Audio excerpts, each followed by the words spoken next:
teman-teman, Assalamualaikum. Kami dari kelompok 5 ingin mereview materi dari manajemen pemasaran dan perilaku konsumen dengan dosen pengampu Bapak Ahmad Saifuddin. Jadi, perkenalkan nama saya di sini Nazura Haliza dengan NPM 202314500942. Di sini saya bersama anggota kelompok saya yang terdiri dari Perkenalkan, nama saya Siti Lintang Kaila dengan NPM 202314500916. Assalamualaikum warahmatullahi wabarakatuh. Halo semuanya, perkenalkan nama saya Lauren Senenpen dengan NPM 2024-1415020. Perkenalkan, nama saya Anissa Nursamianifa, NPM 2023-14500-928. Assalamualaikum warahmatullahi wabarakatuh. Nama saya Wan Mahdiat, NPM 2023-14500-901. Pada kesempatan kali ini kami akan membahas mengenai pengantar manajemen dan bauran pemasaran. Presentasi ini akan memberikan pemahaman dasar tentang konsep-konsep kunci dalam manajemen pemasaran dan bagaimana bauran pemasaran diterapkan dalam strategi bisnis. Presentasi ini akan membahas 6 hal penting. Yang pertama ada pengenalan manajemen pemasaran. Yang kedua, tujuan manajemen pemasaran. Yang ketiga, perbedaan pemasaran konvensional dan digital. Yang keempat, definisi bauran pemasaran. Yang kelima, 4P dalam pemasaran tradisional. Dan yang terakhir, perkembangan bauran pemasaran modern termasuk tambahan 5P. Pengenalan manajemen. Apa itu manajemen pemasaran? Manajemen pemasaran adalah proses perencanaan, pelaksanaan, dan pengawasan aktivitas pemasaran untuk memenuhi kebutuhan dan keinginan konsumen secara efektif dan efisien. Ini berarti mempertimbangkan berbagai faktor untuk memastikan bahwa strategi pemasaran yang diterapkan mencapai hasil yang optimal dengan memanfaatkan sumber daya secara bijak. Menurut Philip Kotler tahun 2016, suatu proses manajemen yang melibatkan pengumpulan, pengelolaan, dan penyebaran informasi tentang produk atau layanan untuk memenuhi kebutuhan dan keinginan konsumen. Definisi Kotler menekankan pentingnya informasi sebagai landasan pengambilan keputusan dalam pemasaran. Informasi yang akurat dan relevan sangat penting untuk merumuskan strategi yang efektif dan efisien. Dengan memahami kebutuhan dan keinginan konsumen, perusahaan dapat mengembangkan produk dan layanan yang tepat, menentukan harga yang kompetitif, dan mengkomunikasikan nilai jual produk mereka secara efektif. Nah, selanjutnya di sini ada tujuan utama dari manajemen pemasaran adalah untuk memastikan bahwa produk atau layanan kita benar-benar sesuai dengan apa yang dibutuhkan dan diinginkan oleh konsumen. Di sini kita bisa lihat beberapa tujuan penting, mulai dari meningkatkan pangsa pasar, memenuhi kebutuhan dan keinginan konsumen, hingga meningkatkan nilai perusahaan secara keseluruhan. Selain itu, manajemen pemasaran juga bertujuan untuk mengurangi biaya pemasaran, meningkatkan kepuasan pelanggan, menemukan peluang pasar baru, dan tentunya memastikan konsumen tetap loyal. Semua ini bisa tercapai jika pemasaran kita rancang dengan tepat dan dijalankan secara efisien. Nah, kemudian ada apa aja sih perbedaan antara pemasaran konvensional dan pemasaran digital? Mari kita pahami dulu apa itu pemasaran konvensional dan pemasaran digital secara umum. Pemasaran konvensional merupakan metode pemasaran yang mengandalkan media tradisional seperti televisi, radio, surat kabar, atau baliho. Biasanya melibatkan komunikasi satu arah dari perusahaan ke calon konsumen melalui media offline. Sedangkan media digital adalah strategi pemasaran yang memanfaatkan teknologi internet dan perangkat digital untuk menjangkau audiensnya. Tekniknya itu dengan penggunaan media sosial, email, mesin pencari, website, hingga aplikasi mobile. Jadi, perbedaan pemasaran konvensional dengan digital yaitu yang pertama media. Pemasaran konvensional menggunakan media tradisional seperti TV, radio, dan billboard. Nah, pemasaran digital memakai media seperti email, website, media sosial, dan aplikasi. Nah, kedua ada interaksi. Konvensional bersifat satu arah. Perusahaan menyampaikan pesan ke konsumen. Digitalnya itu memungkinkan interaksi dua arah dan responnya langsung dari konsumen. Nah, yang ketiga itu ada personalisasi. Pemasaran konvensional itu sulit menyesuaikan pesan untuk tiap individu. Nah, pemasaran digital itu bisa menyasar secara personal berdasarkan minat dan perilaku pengguna. Nah, yang keempat itu ada analisis data. Di sini tuh konvensional tuh sulit untuk mengukur hasil secara rinci, sedangkan digital memungkinkan pengumpulan dan analisis data secara real time untuk evaluasi dan optimasi strategi. Nah, yang kelimanya ada aksesibilitas. Pemasaran konvensional terbatas pada waktu dan lokasi tertentu, sedangkan digitalnya dapat menjangkau konsumen kapan saja dan di mana saja melalui internet. Oke teman-teman, jadi di sini saya akan menjelaskan dua perbedaan atau lebih tepatnya kekurangan dan kelebihan dari pemasaran konvensional dan digital. Yang pertama ada kelebihan dari pemasaran konvensional. Apa sih kira-kira kelebihan dari pemasaran konvensional ini? Ada yang tahu nggak teman-teman? Ternyata teman-teman, kelebihan dari pemasaran konvensional itu ada banyak banget. Salah satunya itu membangun kepercayaan melalui media yang dipercaya. Contohnya kayak apa sih? Contohnya iklan di televisi nasional kayak misal RCTI atau Kompas TV yang memberikan kesan profesional dan terpercaya supaya audiensnya itu relevan dengan berita yang disiarkan. Terus yang kedua itu ada efektif untuk target lokal. Nah, contohnya itu apa sih? Contohnya itu kayak spanduk atau brosur promosi diskon di pasar tradisional lebih mudah dijangkau oleh masyarakat sekitar. Terus juga ada daya ingat visual yang kuat. Nah, contohnya itu kayak iklan billboard, kayak produk Indomie di jalan. Itu utamanya pasti dilihat setiap hari yang ngebuat orang mudah mengingat. Jadi kalau misalkan orang lihat nih di salah satu pusat kota, misal di tengah-tengah kota, orang itu akan selalu ingat billboard yang ia lihat di kota tersebut atau di tengah-tengah kota tersebut, misal billboard gambar Indomie tadi. Oke teman-teman, selanjutnya itu ada kekurangan dari pemasaran konvensional. Yang pertama itu ada biaya tinggi. Maksudnya itu kayak misal contohnya pasang iklan di TV bisa mencapai ratusan juta rupiah. Kenapa sih biaya produksi itu mahal teman-teman? Karena biaya produksi itu nggak cuman kayak teman-teman ngiklanin produk kita terus ditayangin di TV, nggak cuma kayak gitu. Di balik proses pengiklanan produk kita itu benar-benar kayak bener-bener susah banget dan sulit banget. Belum kalau misalnya kita nyewa barangnya atau nyewa pengiklannya, kayak misal kita mau nyewa artisnya atau misal kita nyewa influencer buat ngiklanin produk kita atau yang lainnya lah. Karena maka dari itu biaya produksi itu bisa dibilang sangat mahal untuk iklan di TV teman-teman. Jadi nggak cuma hanya sekedar iklan aja nih kalau teman-teman mau tahu. Yang kedua itu sulit diukur efektivitasnya. Contoh itu kayak nggak ada data yang pasti berapa orang sih yang lihat brosur atau baliho kita gitu. Terus juga komunikasinya itu cuma satu arah. Jadi penonton iklan di TV itu nggak bisa memberikan komentar secara langsung atau bertanya secara langsung kepada pengiklannya gitu. Jadi kekurangan dari pemasaran konvensional itu di situ teman-teman.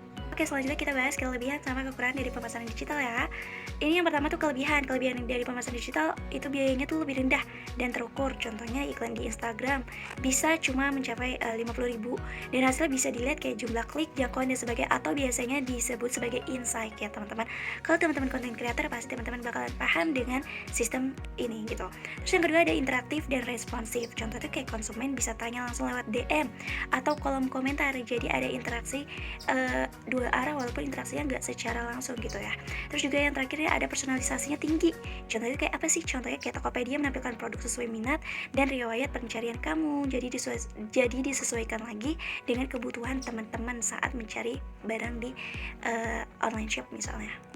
Nah, kekurangan ini apa sih? Yang kekurangan ini, yang pertama itu ada kredibilitas bisa diragukan. Nah, ini tuh kayak banyak produk di marketplace yang terlihat menarik tapi ternyata penipuan atau tidak sesuai pada saat barang itu sampai di tangan konsumen gitu. Terus yang kedua tuh tergantung teknologi sama tergantung koneksinya juga. Kayak tanpa internet, promosi digital nggak bisa diakses. Bener banget teman-teman, karena sekarang tuh semuanya serba digital dan harus ada internet gitu. Kalau nggak ada internet bener-bener sulit sih kalau misalkan mau promosiin produk lewat marketplace gitu. Terus ada kompetisi sangat tinggi. Kayak saat menjual baju di Shopee, produk kita tuh harus bersaing dengan ribuan penjual lainnya. Jadi ada beberapa penjual yang produknya itu sama kayak kita. Terus juga ada pengertian dari bauran pemasaran itu sendiri, definisinya tuh. Apa sih sebenarnya definisi bauran pemasaran? Jadi teman-teman, definisi dari bauran pemasaran itu adalah elemen strategi atau tuh seperti produk, harga, promosi, tempat dan lain sebagainya yang digunakan perusahaan untuk apa? Untuk menarik konsumen agar membeli produk atau layanan. Terus selanjutnya ada perkembangan bauran pemasaran. Itu yang pertama tuh ada digitalisasi dan teknologi informasi. Kayak semuanya tuh proses dari produksi sampai promosi itu saling terhubung digital. Terus juga memungkinkan otomatisasi dan efisiensi kerja. Contohnya perusahaan skincare Scarlett menggunakan sistem digital kayak untuk mengelola stok produk secara otomatis. Terus juga menjawab tren pasar lebih cepat berdasarkan data pencarian. Terus yang kedua ada pemasaran berbasis data. Itu kayak misalkan keputusannya itu diambil berdasarkan data perilaku konsumen. Bisa diidentifikasi juga nih kebutuhannya, kayak misal preferensi konsumen. Terus contohnya itu kayak apa? Contohnya kayak Netflix menggunakan data penonton. Untuk apa? Untuk menentukan film yang diserahkan ke penggunanya. Jadi itu dia materi yang dapat saya sampaikan. Selanjutnya akan dilanjutkan oleh teman saya. Terima kasih teman-teman, semoga dipahami materinya ya. Selanjutnya yang ketiga itu ada pemasaran sosial dan media sosial. Nah, sekarang itu kan pemasaran tuh kayak udah berkembang banget ya. Salah satunya lewat media sosial. Nah, medsos itu nggak cuma buat promosi aja, tetapi juga bisa jadi tempat buat brand dekat dengan konsumennya. karena bisa dua arah. Kita bisa dapat feedback langsung, nanggepin komentar, bahkan bangun hubungan yang lebih akrab sesama audiens. Apalagi kalau brandnya aktif dan cepat respon, itu bikin orang jadi lebih percaya dan mau rekomendasiin. Yang keempat itu ada pemasaran berbasis konten. Nah, konten ini ibarat senjata rahasia buat menarik perhatian orang. Konten yang informatif, lucu, atau inspiratif itu bisa bikin brand kita jadi lebih berkesan. Nggak sekedar jualan produk, dengan konten kita juga bisa bangun identitas merek, bikin cerita yang nempel di kepala audiens, dan pastinya bantu ningkatin loyalitas karena pesannya konsisten terus. Ada 4P dalam bauran pemasaran tradisional. Yang pertama ada produk atau produk. Nah, produk itu harus memenuhi kebutuhan atau keinginan konsumen. Nah, iya, produk itu harus bisa nyesuaiin sama apa yang dibutuhin atau diinginkan konsumen. Jadi bukan cuman asal bikin produk aja, tapi harus yang benar-benar dicari orang. Misalnya nih, kalau sekarang banyak orang yang suka hidup sehat, kita bisa bikin minuman herbal atau jus tanpa gula yang cocok untuk mereka. Jadi produknya relevan dan punya nilai di mata konsumen. Yang kedua ada price atau harga. Ini soal biaya yang akan kita kenakan ke konsumen. Harga tuh harus masuk akal, kompetitif, dan tetap menarik biar orang mau beli. Jangan sampai terlalu mahal atau malah bikin rugi. Yang ketiga itu ada place atau tempat. Tempat penjualan itu bisa macam-macam. Bisa toko offline, bisa juga online. Bahkan bisa lewat platform digital. Intinya produk kita harus gampang dijangkau konsumen. Nah, yang keempat ini ada promotion atau promosi. Ini bagian yang penting buat ngenalin produk ke masyarakat. Bisa lewat iklan, media sosial, event, atau promosi digital lainnya. Promosi yang tepat bisa bantu banget ningkatin penjualan. Slide selanjutnya ada 5P bauran pemasaran lainnya. Yang pertama ada people atau orang. People alias orang-orang di balik layar pemasaran. Ini tuh termasuk tim marketing, sales, dan juga bagian distribusi. Mereka punya peran penting buat pastiin produk yang kita jual bisa sampai ke tangan konsumen dengan baik. Intinya tanpa tim yang solid, pemasaran gak akan berjalan dengan lancar. Yang kedua ada proses. Ini bukan cuma soal bikin produknya aja, tapi juga termasuk desain, pengemasan, dan cara ngirim produk ke konsumen. Misalnya nih, bikin smartphone, itu nggak cukup cuma buat hardware-nya, tapi juga harus mikirin software-nya, cara nge-packing dengan aman, dan pengiriman yang cepat dan efisien. Yang ketiga itu ada physical evidence atau bukti fisik, atau tempat nyata di mana produk kita ditawarin ke konsumen. Bisa berupa toko, gerai, atau bahkan website. Jadi konsumen bisa lihat bahwa produk kita memang real, bukan fiktif. Ini penting banget buat bangun kepercayaan. Selanjutnya 5P, buaran pemasaran lainnya. Physiological pemasaran smartphone ini menekankan pada kenyamanan penggunaan, desain elegan, dan kemampuan untuk menjalankan aplikasi yang kompleks. Selanjutnya proposition. Proposi yang ditawarkan kepada konsumen adalah pengalaman penggunaan yang menyenangkan, kesempatan data yang aman, dan kesempatan untuk menjelaskan berbagi aplikasi dengan lancar. Kesimpulannya adalah manajemen pemasaran adalah proses strategi untuk memenuhi kebutuhan konsumen secara efektif dan efisien. Dalam perkembangannya, pemasaran tidak hanya fokus pada penjualan, tetapi juga membangun hubungan jangka panjang dengan konsumen. Perbedaan antara pemasaran konvensional dan digital menunjukkan pentingnya adaptasi terhadap teknologi dan perubahan perilaku konsumen. Strategi pemasaran ini semakin mengarah pada pendekatan yang personal, berbasis data, serta memanfaatkan media sosial dan konten kreatif. Buaran pemasaran perkembangan dari P4 menjadi 9P untuk menjawab kompleksitas pasar modern. Hal ini menandakan bahwa pemasaran bukan hanya soal produk, harga, tempat, dan promosi, tetapi juga tentang orang, proses, pengalaman, dan nilai yang ditawarkan brand kepada konsumen.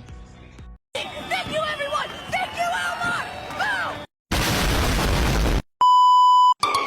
Elmar.